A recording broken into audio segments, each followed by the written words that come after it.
당신의 노후는 천국입니까? 아니면 지옥입니까? 갑작스러운 질문에 당황하셨을지도 모르겠습니다. 아마 대다수 분들은 이 질문을 듣자마자 본능적으로 돈을 떠올리셨을 겁니다. 통장에 돈이 두둑하면 천국일 것이고 돈이 없어서 자식 눈치를 봐야 한다면 지옥일 것이라고 말입니다. 하지만 여러분, 주변을 가만히 한번 둘러봐 주십시오. 평생 먹고 살 걱정 없을 만큼 재산을 모아둔 자산가인데도 하루하루가 지옥 같다고 하소연하는 분들이 얼마나 많은지 모릅니다. 반대로 매달 나오는 기초연금과 소일거리로 근근히 살아가지만 누구보다 평온하고 행복한 얼굴로 지내는 분들도 분명히 계십니다.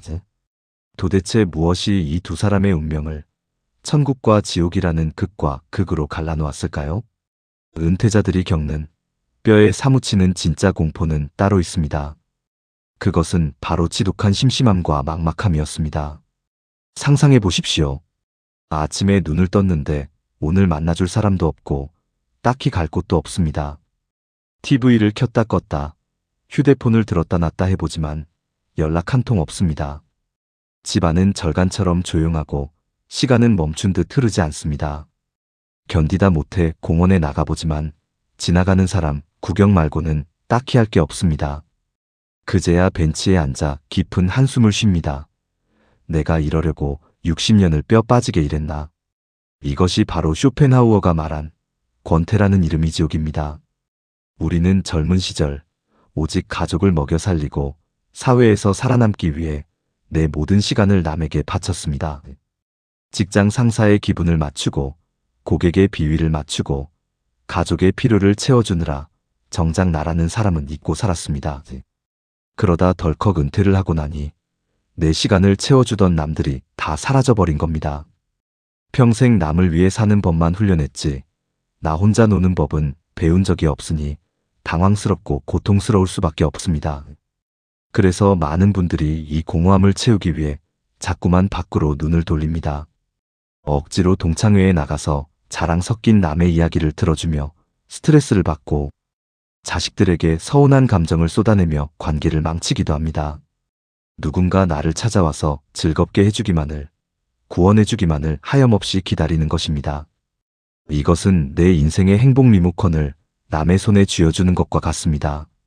남이 버튼을 눌러주지 않으면 나는 행복해질 수 없으니 이 얼마나 위태롭고 비참한 노후입니까? 하지만 여기 전혀 다른 방식으로 노후를 맞이한 사람들이 있습니다. 이분들의 하루는 24시간이 모자랄 정도로 바쁘고 활기가 넘칩니다. 겉보기엔 나와 별반 다를 게 없고 특별한 재력가도 아닙니다. 이분들의 하루는 도대체 무엇으로 채워져 있길래 심심하다는 말이 끼어들 틈조차 없는 걸까요? 남들은 시간이 안 가서 죽겠다고 아우성인데 이분들은 아이고 벌써 해가 지네. 오늘 할 거 다 못했는데 어쩌나 하며 시간을 아쉬워합니다. 마치 숨겨둔 애인이라도 있는 것처럼 얼굴엔 생기가 돌고 아무도 없는 텅 빈 방 안에서도 끊임없이 무언가에 몰입해 눈을 반짝입니다. 심지어 친구가 밥이나 먹자고 전화해도 나 요즘 혼자 노는 게 너무 바빠서 나갈 시간이 없다며 거절하기까지 합니다. 과연 남들이 모르는 이 집안에서 도대체 무슨 일이 벌어지고 있는 걸까요? 쇼펜하우어는 이런 삶을 두고 이렇게 말했습니다. 인간의 행복은 그 사람의 내면이 얼마나 다채롭고 풍요로운가에 달려있다. 밖에서 무언가를 가져와서 채우는 것이 아니라 내 안에서 스스로 즐거움을 길어올릴 수 있는 사람만이 진짜 행복을 누릴 자격이 있다는 것입니다. 외부의 자극에 의존하는 사람은 쾌락을 줬지만 내면의 힘을 가진 사람은 기쁨을 만듭니다. 쾌락은 순간적이고 뒤끝이 허무하지만 기쁨은 은은하고 오래갑니다. 노후의 행복은 바로 이 내면의 기쁨을 만들 수 있느냐 없느냐의 싸움입니다. 혹시 이제 와서 뭘 배우고 시작해 다 늙어서 주책이지라고 생각하고 계신가요? 천만에요. 쇼펜하우어조차 자신의 대표작이 세상의 인정을 받은 건 그의 나이 60이 넘어서였습니다. 인생의 황금기는 젊은 날이 아니라 내가 나를 온전히 즐길 줄 아는 바로 그 순간부터 시작됩니다. 오늘 저는 여러분께 돈 한 푼 들이지 않고도 친구가 없어도 오직 나 스스로의 힘으로 노후를 천국으로 바꿀 수 있는 5가지 구체적인 방법을 소개해 드리려 합니다. 이것은 거창한 취미 생활을 하라는 숙제가 아닙니다. 무기력하게 처져 있는 내 다리를 움직이게 하고 굳어버린 내 감정을 다시 깨우고 텅 빈 머리를 지혜로 채우는 아주 작지만 위대한 습관들입니다. 이 5가지만 여러분의 곁에 두신다면 앞으로 남은 30년, 아니 40년의 세월은 지루할 틈 없는 축제가 될 것입니다. 이제 더 이상 전화기만 쳐다보며 누군가를 기다리지 마십시오. 자, 이제 지옥 같은 무료함을 걷어내고 설레는 천국으로 들어갈 준비가 되셨습니까? 본격적인 이야기를 시작하기 전에 오늘부터는 남이 아닌 진짜 나를 위해 살기로 굳게 다짐하셨다면 아래에 있는 구독과 좋아요 버튼을 한번 꾹 눌러주십시오. 여러분의 그 소중한 다짐이 작심삼일로 끝나지 않도록 제가 가장 든든한 러닝메이트가 되어드리겠습니다. 그럼 늙지 않는 마음을 만드는 첫 번째 비결부터 바로 알아보겠습니다. 1장, 잠든 뇌세포를 다시 살리는 기적의 힘 걷기. 여러분, 솔직히 한번 여쭤보겠습니다. 은퇴하고 나서 하루 중 가장 많은 시간을 보내는 곳이 어디입니까? 아마 열의 9은 거실 소파라고 대답하실 겁니다. 텔레비전 리모컨을 손에 쥐고 비스듬히 누워서 채널만 돌리다가 스르르 잠이 들었다가 깨기를 반복하진 않으신가요? 몸이 예전 같지 않으니 자꾸 눕고 싶고 만사가 귀찮아서 집 밖으로 나가기 싫은 그 마음 충분히 이해합니다. 하지만 여러분, 냉정하게 말씀드리면 그것은 휴식이 아니라 내 몸과 마음을 서서히 녹슬게 만드는 지름길입니다. 많은 분들이 나이 들면 우울해지는 이유를 마음의 문제라고 생각합니다. 내가 왕년에는 잘 나갔는데 자식들이 나를 안 챙겨주네 하면서 서운한 감정에만 집중합니다. 하지만 쇼펜하우어의 생각은 달랐습니다. 그는 우울함이나 무기력증은 정신의 문제가 아니라 몸을 움직이지 않아서 생기는 신체의 문제라고 봤습니다. 실제로 쇼펜하우어는 아주 괴팍한 성격으로 유명했지만 그가 평생 철칙처럼 지킨 습관이 하나 있었습니다. 바로 매일 점심 식사 후에 무슨 일이 있어도 밖으로 나가서 걷는 것이었습니다. 비가 오나 눈이 오나 그는 마치 숙제하듯이 밖으로 나가서 걸었습니다. 그는 이렇게 말했습니다. 건강한 거지가 병든 왕보다 행복하다. 나무도 바람에 흔들리지 않으면 썩어버리듯 인간도 움직이지 않으면 병든다. 너무나 당연한 말 같지만 우리는 이 진리를 너무 자주 잊고 삽니다. 사람의 몸은 흐르는 물과 같습니다. 물은 흐르지 않고 웅덩이에 고여 있으면 반드시 썩어서 악취가 납니다. 우리 몸도 똑같습니다. 방구석에 가만히 앉아 있으면 혈액순환이 안 되고 뇌로 가는 산소가 부족해지니 당연히 기분이 축 처지고 부정적인 생각만 꼬리에 꼬리를 무는 것입니다. 지금 이유 없이 마음이 답답하고 사는 게 재미없고 밤에 잠이 잘 안 오십니까? 그렇다면 고민하지 말고 당장 신발을 신고 밖으로 나가십시오. 거창하게 등산을 하거나 헬스장에 가서 무거운 아령을 들라는 말이 아닙니다. 그저 동네 한 바퀴, 근처 공원을 숨이 살짝 찰 정도로만 걸으시면 됩니다. 우리 뇌는 참 단순합니다. 다리가 움직이고 심장이 쿵쿵 뛰기 시작하면 아, 지금 우리 주인이 살아있구나 하고 인지해서 행복 호르몬을 강제로 뿜어냅니다. 이건 의지의 문제가 아니라 과학입니다. 우울하고 싶어도 땀을 흘리고 숨이 가쁜 상태에서는 우울하기가 더 힘듭니다. 걸으면서 발바닥에 닿는 땅의 단단한 감촉을 느끼십시오.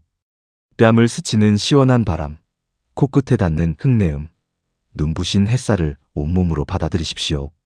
살아있다는 건 머릿속의 생각이 아니라 내 몸으로 느끼는 생생한 감각입니다. 방구석에 앉아서 내 팔자는 왜 이럴까 고민해봤자 정답은 절대 나오지 않습니다. 오히려 한숨만 깊어질 뿐입니다.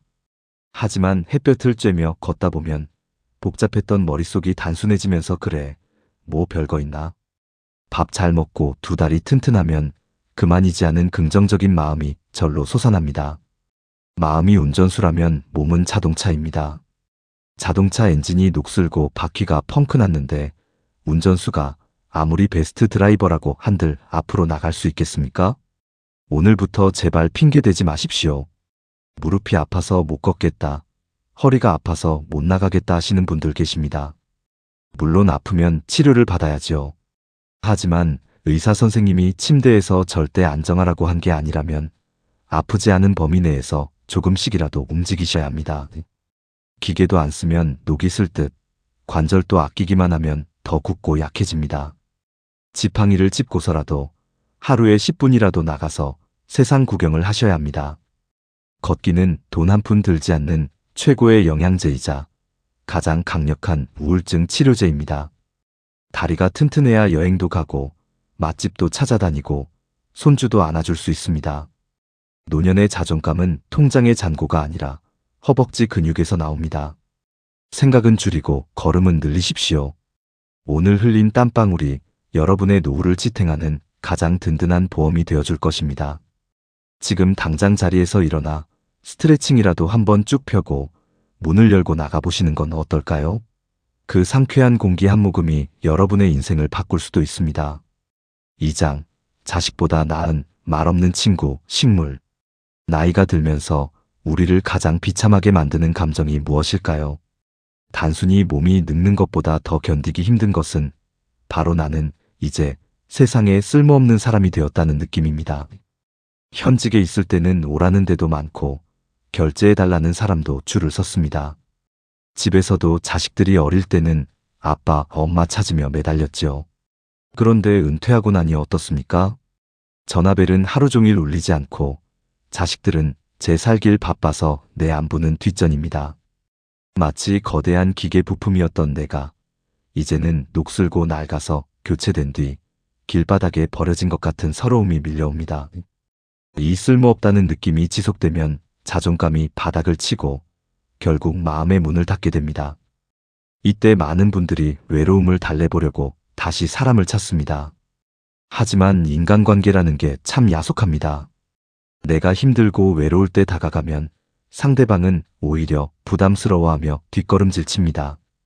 가장 믿었던 친구가 내 뒷담화를 했다는 사실을 알게 되거나 자식에게 섭섭한 말을 듣게 되면 그 상처는 젊을 때보다 몇 배나 더 깊게 파입니다. 사람에게 받은 상처는 사람으로 치유된다고들 하지만 노년에는 오히려 사람에게서 오는 스트레스가 독이 되는 경우가 많습니다. 쇼펜하우어는 평생 사람들을 피해 다니며 고독하게 살았지만 그가 죽을 때까지 곁에 두며 끔찍하게 아꼈던 존재가 있었습니다.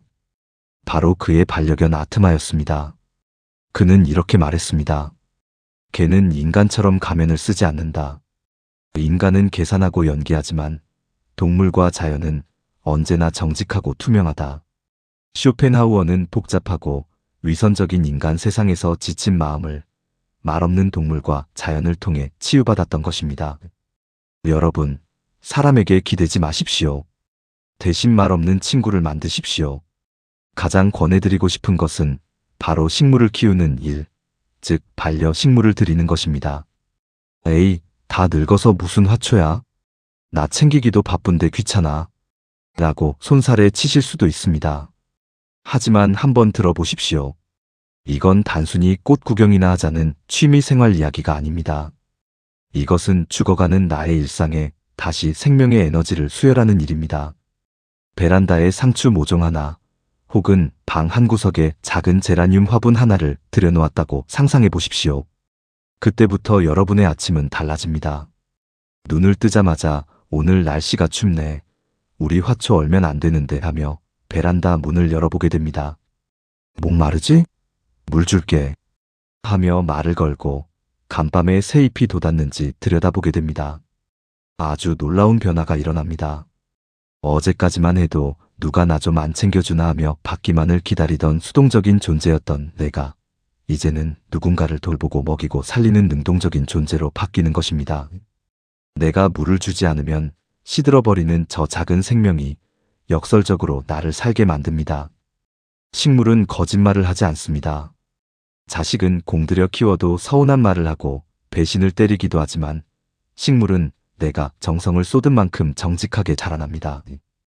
햇볕을 쬐어주면 잎이 윤기가 흐르고 물을 제때 주면 예쁜 꽃을 피워 보답합니다.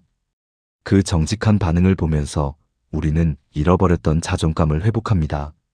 아, 내 손길이 닿으니까 생명이 자라나는구나. 나도 아직 쓸모있는 사람이구나. 이 작은 성취감이 노년의 우울증을 막아주는 가장 강력한 방파제가 됩니다.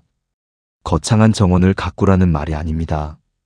다이소나 화원에 가서 이 3,000원짜리 작은 화분 하나면 충분합니다. 그 작은 흙 속에 생명의 신비가 다 들어 있습니다. 씨앗을 심고 싹이 트기를 기다리는 그 설렘은 돈으로 살 수 없는 희망입니다. 내일 싹이 나올까? 꽃망울이 언제 터질까? 이런 기대감이 있는 사람은 자살을 생각하거나 인생을 비관할 틈이 없습니다. 기다릴 것이 있는 삶은 늙지 않기 때문입니다. 혹시 여건이 되신다면 강아지나 고양 같은 반려동물도 좋습니다. 나만 바라보는 그 맑은 눈망울을 보고 있으면 세상 시름이 다 녹아내립니다. 아무리 밖에서 안 좋은 일이 있어도 현관문 열 때 꼬리치며 반겨주는 그 생명체 하나만 있어도 집안의 온기가 달라집니다. 하지만 동물을 키우는 건 체력적으로나 비용적으로 부담이 될 수 있으니 식물부터 시작해 보시는 걸 강력하게 추천합니다. 여러분, 외로움은 누군가 나를 채워주지 않아서 생기는 결핍입니다. 하지만 돌봄은 내가 누군가를 채워주는 풍요로움입니다. 받으려고 하면 거지처럼 초라해지지만 주려고 하면 왕처럼 넉넉해집니다. 말없이 묵묵히 자리를 지키며 여러분의 사랑을 기다리는 그 초록색 친구들을 곁에 두십시오. 그 친구들은 여러분의 비밀을 누설하지도 않고 잔소리도 하지 않으며 오직 당신의 손길만을 기억해 줄 것입니다. 오늘 집에 들어가는 길에 작은 화분 하나 사서 여러분만의 이름을 붙여주십시오. 그 순간부터 여러분의 집은 적막한 감옥이 아니라 생명이 숨쉬는 정원이 될 것입니다. 3장 하소연하고 싶을 땐 글쓰기. 우리나라 60대 이상 어르신들에게 가장 많은 질병이 무엇인지 아십니까? 고혈압도 당뇨도 아닙니다. 병명도 없는 병, 바로 화병입니다. 가슴 한가운데가 꽉 막힌 것처럼 답답하고 뜨거운 것이 훅 하고 치밀어 오르고 밤에 자려고 누우면 억울했던 옛날 일들이 파노라마처럼 스쳐 지나가서 잠을 설칩니다. 우리는 너무 오래 참았습니다. 시집살이가 고달파도 참고 남편이 속을 썩여도 참고 상사가 모욕을 줘도 처자식 생각해서 약 물고 참았습니다. 참는 자에게 복이 온다는 말을 믿었지만 막상 남은 것은 복이 아니라 가슴 속에 시커멓게 타버린 숫덩이뿐입니다. 이 응어리를 풀어내지 않으면 사람은 병이 듭니다. 마음의 독이 몸으로 퍼져서 여기저기 쑤시고 아픈 것입니다. 그래서 많은 분들이 이 답답함을 풀어보려고 누군가를 붙잡고 이야기를 시작합니다. 오랜만에 온 며느리를 붙잡고 내가 옛날에 네 시아버지 때문에 얼마나 고생했는지 아냐라며 하소연을 합니다. 친구들 모임에 나가서 우리 자식들은 전화도 안 한다며 흉을 봅니다. 그런데 여러분, 냉정하게 한번 돌아봅시다. 그렇게 입으로 쏟아내고 나면 속이 정말 시원하던가요? 아닙니다. 오히려 더 찝찝하고 허무해집니다. 듣는 사람 표정을 보니 지루해하는 것 같아서 눈치가 보이고 내가 또 주책 없이 별소리를 다 했나 싶어서 집에 오는 길에 후회가 밀려옵니다. 자식들은 어머니, 그 얘기 100번도 더 들었어요. 이제 그만 좀 하세요라고 면박을 줍니다. 가장 가까운 사람에게 위로받으려다 오히려 상처만 더 입는 꼴이 됩니다. 슬프게도 노년의 하소연은 남들에게는 그저 듣기 싫은 노인네의 푸념이나 잔소리로 들릴 뿐입니다. 쇼펜하우어는 자신의 염세적인 생각과 고통을 평생 글로 풀어냈습니다. 그는 사람들을 찾아다니며 떠드는 대신 매일 밤 책상 앞에 앉아 펜을 들었습니다. 그는 이렇게 말했습니다. 글을 쓴다는 것은 자신의 내면을 객관화하는 과정이다. 머릿속에 있을 때는 나를 괴롭히는 고통이지만 종이 위에 적어놓으면 그것은 단지 관찰할 수 있는 사건이 된다. 쉽게 말해서 머릿속에서 뱅뱅 돌 때는 나를 미치게 만드는 괴물이지만 글로 딱 적어놓고 보면 별거 아니네 하고 툭 털어버릴 수 있는 대상이 된다는 겁니다. 이제 여러분의 대나무 숲을 만드십시오. 사람은 배신하고 내 비밀을 여기저기 퍼뜨리지만 종이와 펜은 절대 배신하지 않습니다. 돈 드는 것도 아닙니다. 문방구에서 1,000원짜리 공책 한 권과 볼펜 한 자루만 사시면 됩니다. 이것을 감정 쓰레기통이라고 생각하십시오. 누구에게 보여주려고 멋진 문장을 쓸 필요가 전혀 없습니다. 맞춤법이 틀리면 어떻고 악필이면 어떻습니까? 그냥 오늘 내 마음을 힘들게 했던 것들, 옛날에 나에게 상처 줬던 사람에 대한 원망을 여과 없이 쏟아내십시오. 욕을 써도 좋습니다. 오늘 김씨가 나를 무시해서 정말 기분이 더러웠다. 30년 전 시어머니가 나한테 했던 그 말이 아직도 비수처럼 꽂혀서 아프다. 자식 놈 키워봤자 소용없다더니 너무 섭섭하다. 이렇게 가슴속에 맺힌 말을 종이 위에 꾹꾹 눌러서 적어보십시오. 신기하게도 그렇게 한바탕 쏟아내고 나면 꽉 막혔던 가슴이 뻥 뚫리는 듯한 카타르시스를 느끼게 됩니다. 내 감정을 배설하는 겁니다. 쓰레기를 쓰레기통에 버려야 집이 깨끗해지듯 감정의 쓰레기도 밖으로 배출해야 내 마음의 방이 깨끗해집니다. 더 나아가서 글쓰기는 내 인생의 질서를 잡아주는 최고의 도구입니다. 은퇴하고 나면 지난 세월이 허무하게 느껴질 때가 있습니다. 나 뭐하고 살았나? 그냥 밥만 먹고 늙었나 하는 생각이 듭니다. 그럴 때 자서전을 쓴다는 마음으로 내 인생의 연대기를 한번 적어보십시오. 어린 시절 뛰어놀던 고향 마을, 가슴 떨리던 첫사랑, 밤새워 일하던 젊은 날의 치열함, 아이를 처음 품에 안았을 때의 감동. 그 기억들을 하나하나 글로 불러오다 보면 깨닫게 됩니다. 아, 내 인생이 헛되지 않았구나. 나 정말 열심히 살았구나. 꽤 괜찮은 인생이었구나. 글쓰기를 통해 내 인생을 재발견하게 되는 것입니다. 그것은 그 어떤 훈장보다 값진 내가 나에게 주는 인정이자 위로입니다. 요즘은 일기 쓰는 어르신들이 치매 예방에도 좋다고 해서 많이들 쓰십니다. 손을 계속 움직이고 과거를 회상하고 문장을 만드는 과정이 뇌를 끊임없이 자극하기 때문입니다. 하지만 건강 때문만이 아니라 내 영혼의 평화를 위해서 쓰십시오. 글을 쓰는 시간만큼은 온전히 나 자신과 대화하는 시간입니다. 남들 눈치 보느라 하지 못했던 말, 가슴 깊이 묻어두었던 그 말을 이제는 종이 위에서 마음껏 외치십시오.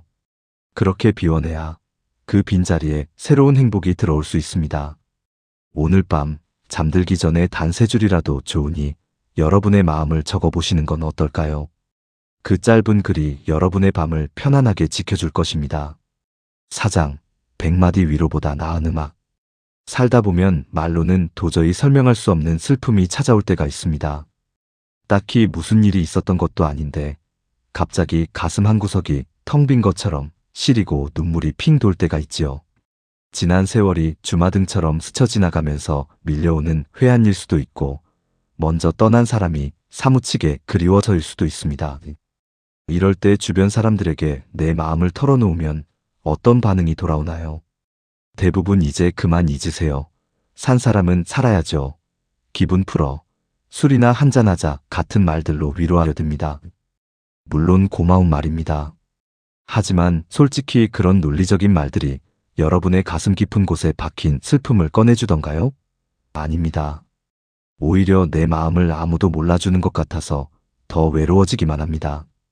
인간의 말이라는 건 참으로 불완전해서 우리 마음속에 있는 그 복잡하고 미묘한 감정을 다 담아내지 못하기 때문입니다. 100마디 말보다 1000마디 논리보다 늙어가는 우리를 더 깊게 위로해주는 유일한 언어가 있습니다. 바로 음악입니다. 쇼펜하우어는 철학자였지만 사실 철학보다 음악을 더 높게 평가했습니다. 그는 평생토록 매일 밤 플루트를 연주하며 자신의 고뇌를 달랬습니다. 그는 이렇게 말했습니다. 음악은 이 세상의 본질을 그대로 베껴낸 것이다. 다른 예술은 그림자일 뿐이지만 음악은 본질 그 자체다.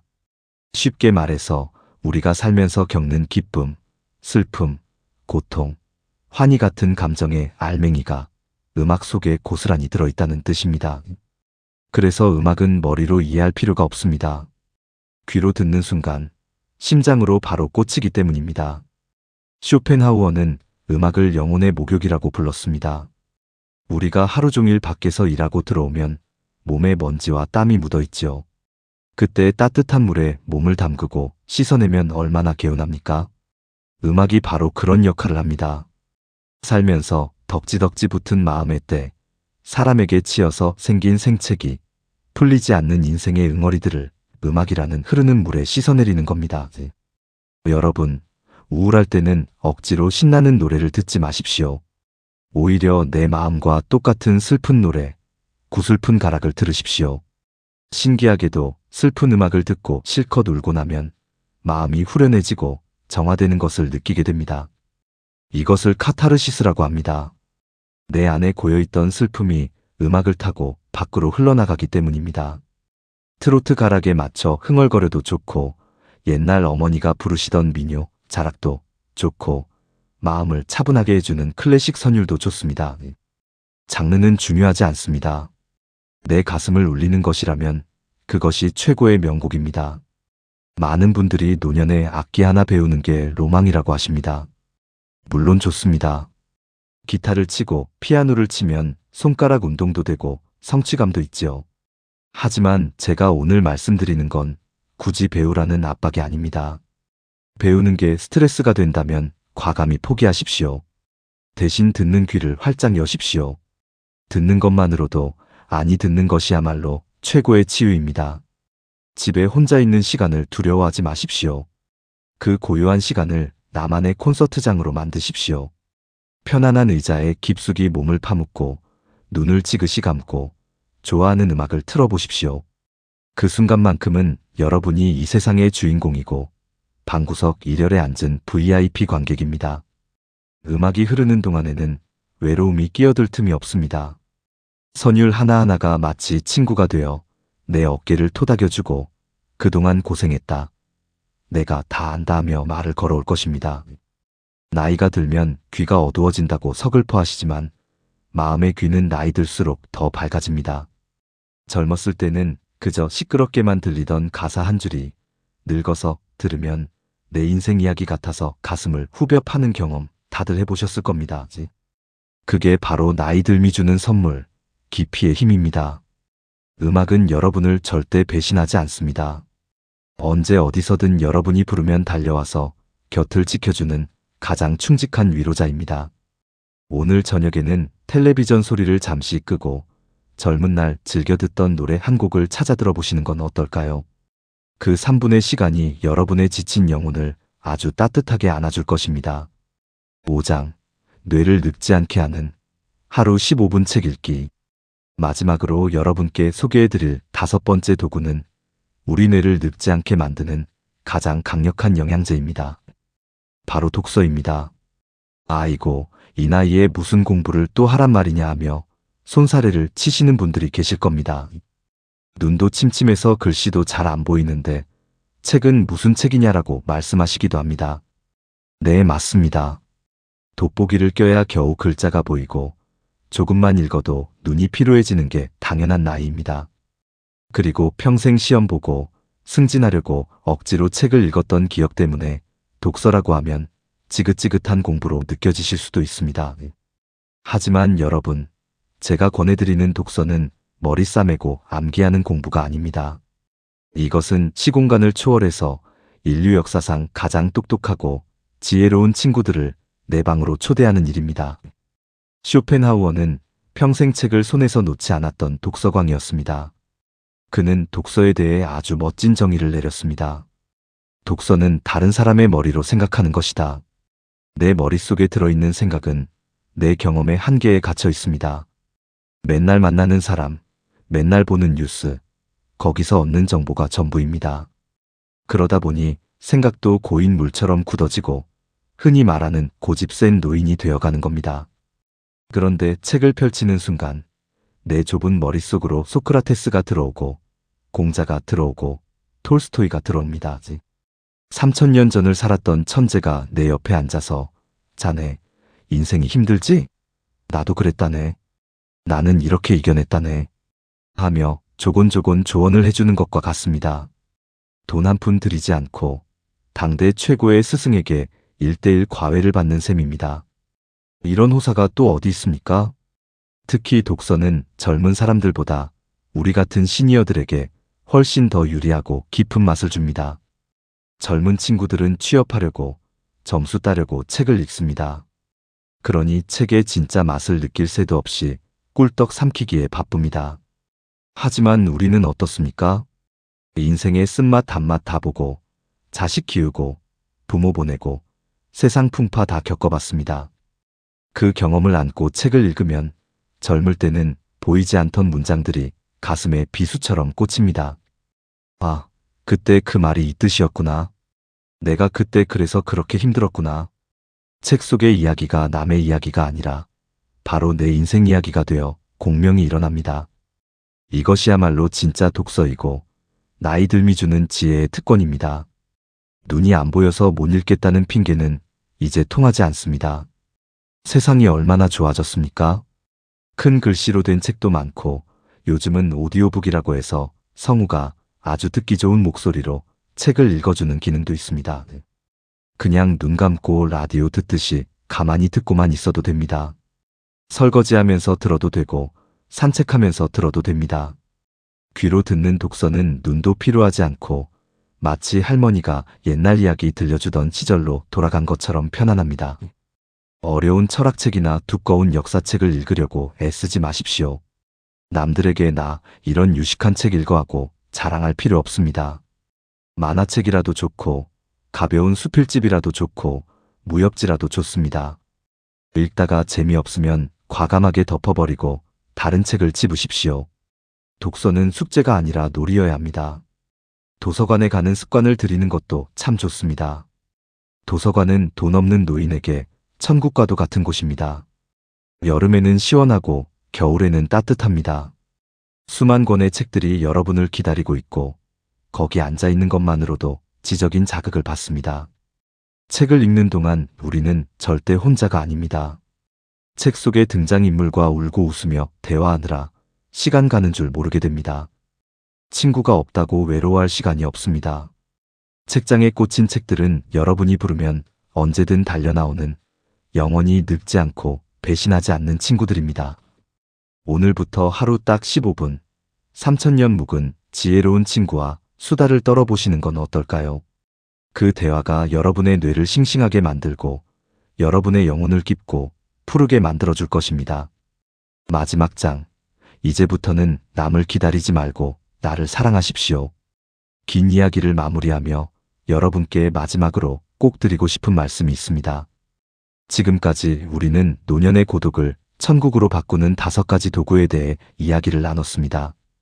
걷기, 식물, 글쓰기, 음악, 그리고 독서. 들어보니 어떻습니까? 어마어마한 돈이 드는 일도 아니고 대단한 체력이 필요한 일도 아닙니다. 마음만 먹으면 당장 오늘 저녁부터라도 시작할 수 있는 아주 소소한 것들입니다. 하지만 이 작고 사소한 것들이 여러분의 하루를 채우기 시작할 때 인생은 놀랍도록 변합니다. 아침에 일어나서 물을 줘야 할 식물이 있고 오후에 읽어야 할 책이 있고 저녁에 들어야 할 음악이 있는 사람은 더 이상 전화기를 쳐다보며 남의 연락을 기다리지 않습니다. 왜 아무도 나를 안 찾아주나 하는 원망은 사라지고 오늘은 또 나랑 무슨 재미있는 걸 하고 놀까 하는 설렘이 그 자리를 채웁니다. 쇼펜하우어는 말했습니다. 우리는 우리가 가진 것 재산이나 남에게 보이는 이미지 명예가 아니라 우리 자신이 누구인가에 의해 행복해진다. 지금까지 여러분은 누군가의 부모, 누군가의 배우자, 어느 회사의 직원으로 사느라 너무 바빴습니다. 내 이름 석자보다는 누구 엄마, 누구 아빠라는 이름표를 달고 평생을 희생하며 달려왔습니다. 참 고생 많으셨습니다. 정말 치열하게 잘 살아오셨습니다. 하지만 이제는 그 무거운 짐을 좀 내려놓으셔도 됩니다. 이제 남은 시간은 오직 나를 위해 쓰십시오. 자식 걱정, 돈 걱정, 남의 시선. 그동안 여러분을 올가매던 그 모든 사슬을 끊어버리고 온전히 나 자신과 연애하듯이 사십시오. 내가 나를 귀하게 대접하고 내가 나와 사이좋게 지내면 남들도 나를 함부로 대하지 못합니다. 혼자 있어도 외롭지 않고 늙어가는 것이 두렵지 않은 단단한 마음. 그것이야말로 우리가 가질 수 있는 최고의 노후 준비이자 가장 품격 있는 재산입니다. 오늘 이야기를 듣고 그래, 좋은 말이네 하고 그냥 넘기지 마십시오. 내일로 미루면 영영 시작할 수 없습니다. 지금 당장 신발을 신고 나가서 10분이라도 걸으십시오. 오는 길에 꽃집에 들러 제일 예쁜 화분 하나를 사서 내 책상 위에 올려두십시오.